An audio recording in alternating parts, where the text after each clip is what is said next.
Partner, isang taon na tayo. Yes. Isang taon na ho kami ni Connie sa on-call. Oo naman.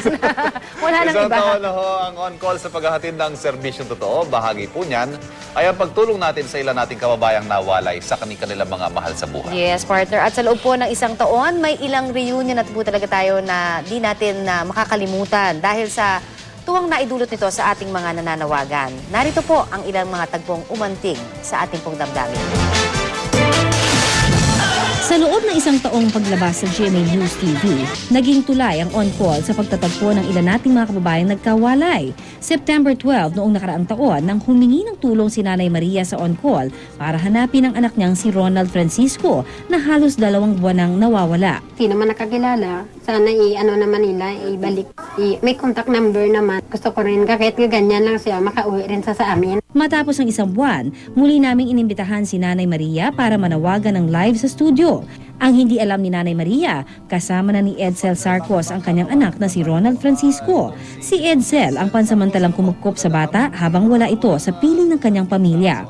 Nay, dito po tayo. Lapit to, lapit. Ronald. Si nanay mo? Ha? Nanay? Okay. Kitang-kita ko talaga sa mukha ni Ronald, partner? Wala nang no words can replace the emotions, ika nga. December 16 noong nakaraang taon, nang idulog na magnobyong Rowena Atencio at Efren Sor sa on-call ang nawawalang batang lalaki na ito. Tumabi lang siya dun sa anak ko na naglalaro, tumabi siya. Tapos hanggang sa tumatagal na yung oras, andun lang siya nakaupo, tinatanong ko kung may kasama. Wala, tulog daw mama niya. Mula GMA7 ay sinamahan namin ang magnobyo na dalhin ang bata sa DSWD para maalagaan.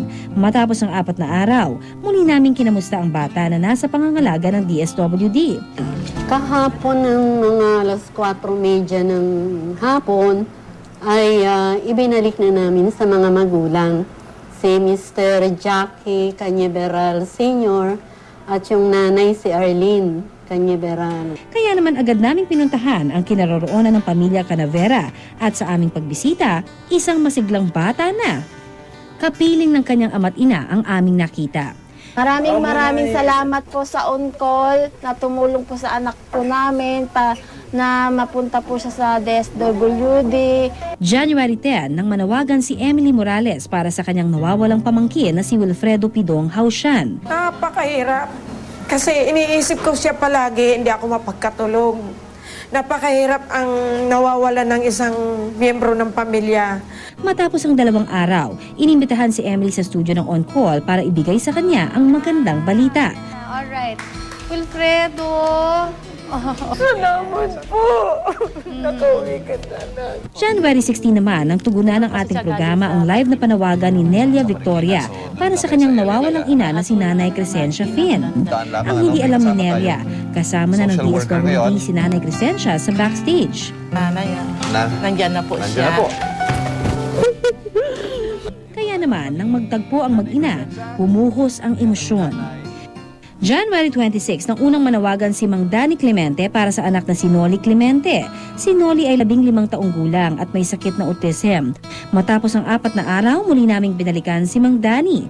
Isang balita kasi ang aming natanggap mula sa Reception and Action Center ukol sa batang kanilang kinupkop na tumutugma kay Noli.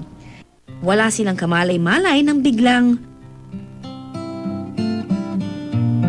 ang mahihigpit na yakap at walang tigil na mga luha ang tumapos ng mahigit 4 na buwang pangungulila ni Noli at ng kanyang pamilya sa isa't isa. Isa lamang ito sa mga tagpong nagpaluha at nagpasaya rin sa atin sa loob ng isang taon ng on-call.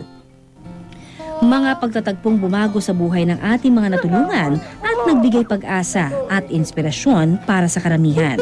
At sa pagsisimula ng panibagong taon ng ating programa, asahan ninyong patuloy kami sa aming misyon na makapagbigay ng serbisyong totoo ngayon.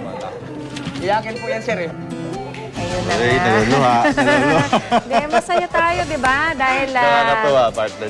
nakakatulong itong programang ito sa napakaraming pamilya. Ayan ho, kitang-kita ko Tears of Joy ni Connie Season. Maraming salamat po sa inyong pagtutok.